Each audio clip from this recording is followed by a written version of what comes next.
Good morning, this is Eric Jorgensen. I'm interviewing Julie Riggs with Serving Together. Serving Together is a nonprofit serving the veterans in Maryland, Virginia, and DC. And I've asked Julie to come on and just explain a little bit more about Serving Together and answer a few questions you have. Good morning, Julie. Good morning, Eric. Thank you for having me. To start with, would you mind giving us a little bit of background about you and Serving Together and why it was founded, and then we'll just dive into the rest of it? Sure. A little background on me. I am a military spouse. My husband is active duty Navy. I have worked in military serving, veteran serving nonprofits for about the last 10 years, 10, 15 years. It started out just as something where we were stationed and it came across as a position. But then I became really passionate about the military families that help to support our service members and now veterans. And always, and just some of the times they don't have the programs available to them, and it became a passion of mine. So I've sort of just stuck doing that. But Serving Together is actually a program of Every Mind, which is a nonprofit organization that's been around for 60 years. And we like to say we're the Every Mind's commitment to veterans, military veterans and their families. Serving Together came around because there was a need for coordination of services for people returning from Iraq and Afghanistan. And the programs were available, but getting to those programs was a need. And that was identified, and we were in a position to help with that. So that's sort of where we started 6 years ago. And our main focus is really to connect military veterans and their families to the services available to them in their communities. So, we work locally. If we're working with a Virginia veteran, we're looking at Virginia programs, and we're working in Maryland, and so on. So.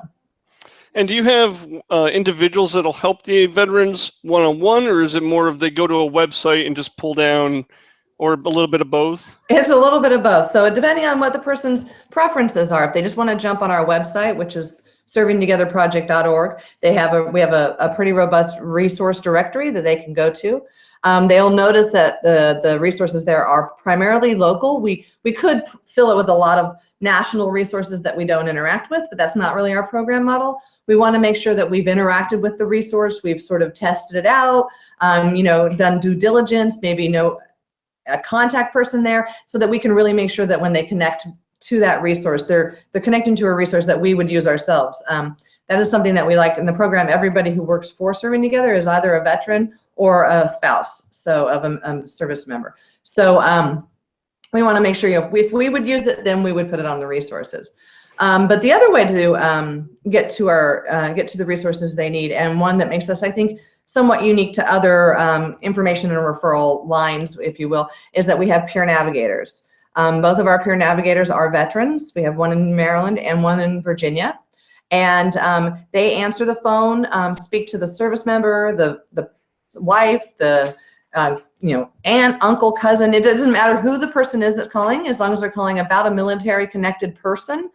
We can help them to find the resources that they might need. So just to recap on that, it doesn't have to be just active duty.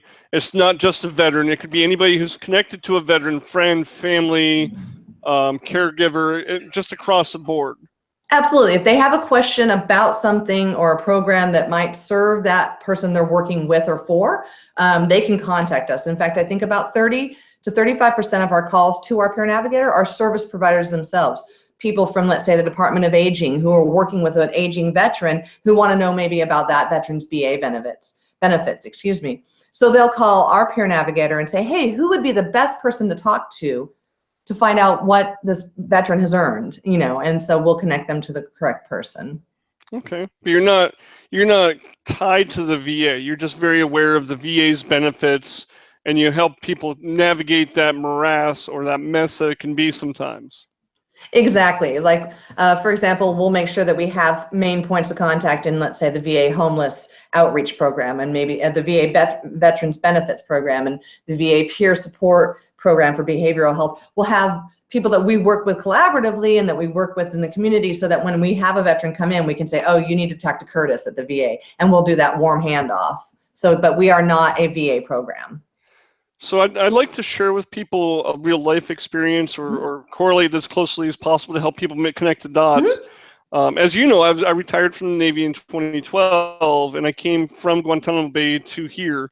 So I'm Right. thinking that may have been a good opportunity had I known about you to reach out when I was transferring from Cuba and bringing my family down from Connecticut. It would have been a great Absolutely. opportunity to reach out to you to say, hey, Julie, or whoever the peer navigator is, I have a son with autism. I'm coming to Maryland. What resources are available? Right.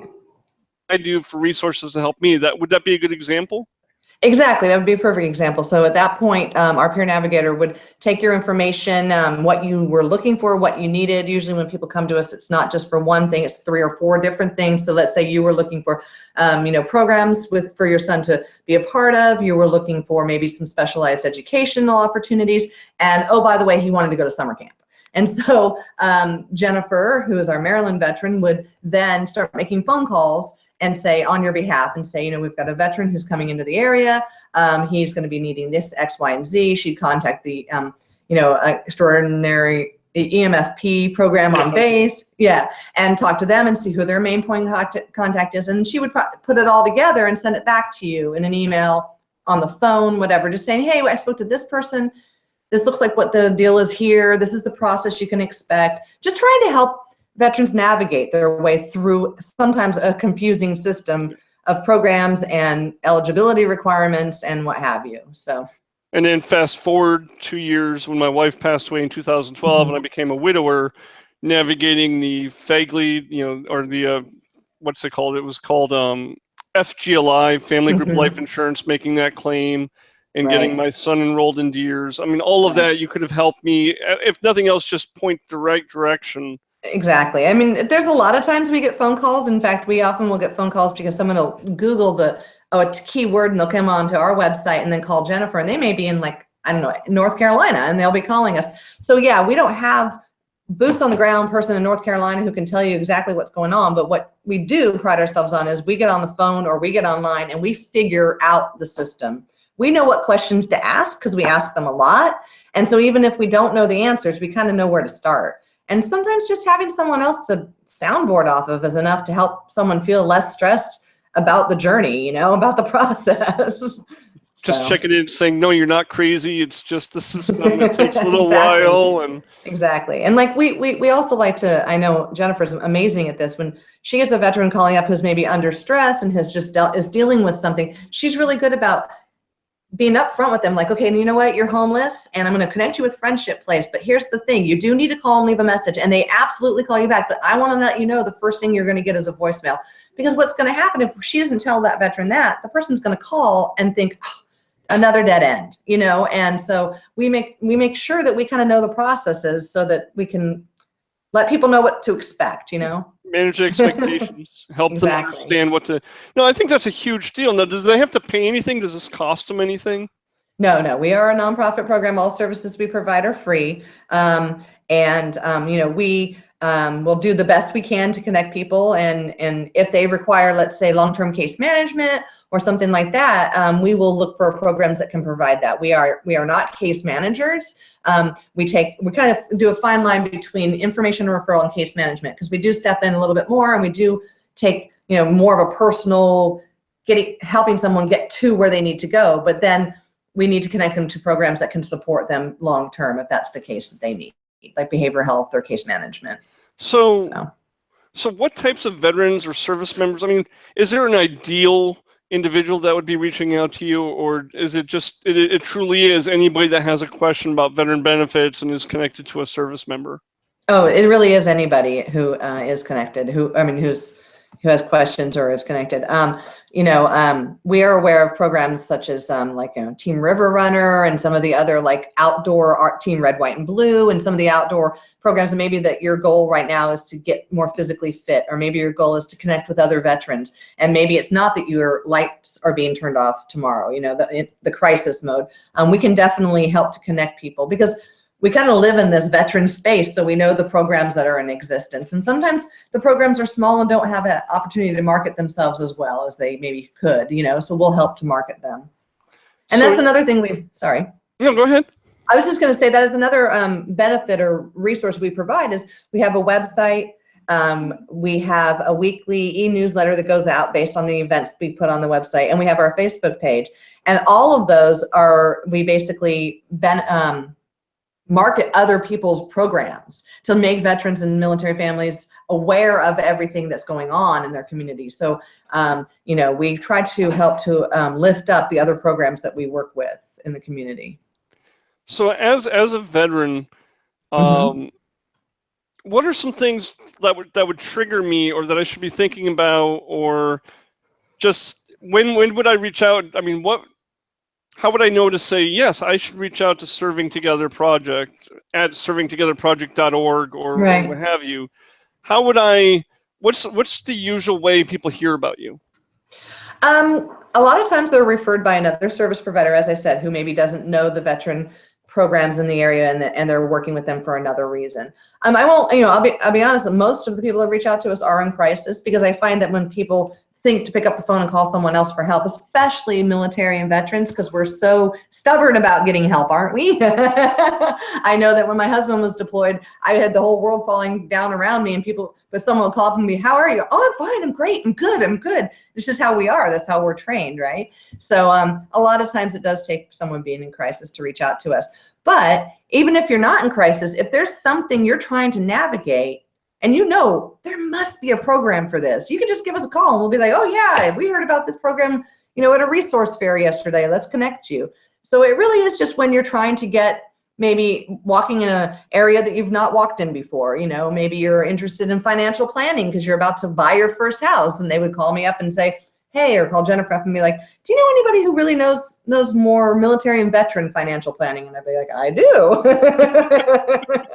Maybe you should call Eric. Or if they're transition, you know, like the TAPS program or whatever it's called in the Army. I mean, you're not Navy specific. You truly are Coast Guard, Marines, Army, oh, absolutely. Air Force, yeah, Navy. No, and also National Guard and reserves. I mean, we don't put a line on who we can serve. What you will find is the programs that are out there that we can refer to may be more limited based on, let's say, if someone has a dishonorable discharge, we'll absolutely work with that veteran, but we're going to be really upfront with them and say, hey, listen, we're going to have to connect you to programs that probably don't require an honorable discharge. Right. And that's a lot of the veteran benefits require the honorable discharge. Absolutely. So you may be up a creek or limited, not necessarily up a creek, because I mean, there's always resources, just how much extra work the veteran or service member is willing to put into it. Right. And our peer navigators don't only work with veteran resources. They work with our communities, our county resources, you know, our other local nonprofits that maybe don't have veteran specific programs, but can provide programs to people in the community. So they know about all of the programs in the communities they serve. Yeah, you mentioned when we were talking previously, you mentioned collaboratives. Would you mind going in a little bit more about that, about what a collaborative is, who it's open to? Sure. So the program model for Serving Together is not only to help military and veterans navigate their way to the services, but also to help those people who serve that community do so more efficiently, effectively, and collaboratively. So we are sort of a coordination of services in the community. And we do that in two ways. One of them is the collaboratives that you're speaking of. So we bring together county programs, nonprofit programs, sometimes for-profit programs, services, education, colleges, you know, that type of thing. Every other month for a meeting, it's called a collaborative. We started our first one in Montgomery County, which is where we were launched. Now we have one in Montgomery County, Fairfax, Loudoun, trying to think of all of them, Frederick. We basically bring together the service providers to talk about maybe gaps in services, where they're seeing some maybe problems with the going on in the veteran population these days. Just a variety of things. We usually have a guest speaker who come and talk about maybe a new program that's launched, or maybe gives more insight to a program that we have all heard of, but we don't know a lot about. So they kind of just start to bring together the people who work with that population to coordinate their services and to work collaboratively. Is Every Mind all over the country, or just here in the Maryland, D.C., Virginia area? Every Mind is actually located in Rockville, Maryland, and a lot of the programs are in the in the Montgomery County area. although Serving Together is not. And then we also do the crisis hotline. And so that can take calls from all over. So our crisis services can take people from all over, as well as Serving Together. And I mean, when you say all over, I just want to make sure. And the rest of the programs really for our Montgomery County. Yeah, but I mean, for like the service hotline, you can be in California, call in for a service hotline for a crisis, right? If you just need somebody. Sorry, Eric, you kind of broke up there for a second. So for the crisis hotline, you can go anywhere. Yeah, I think I heard what you said. So you asked if for the crisis hotline it can be go anywhere. Is that what you're saying? Right. I think we've got a bad connection. So I'm gonna end the broadcast. I'm just gonna end the broadcast and we'll end it there.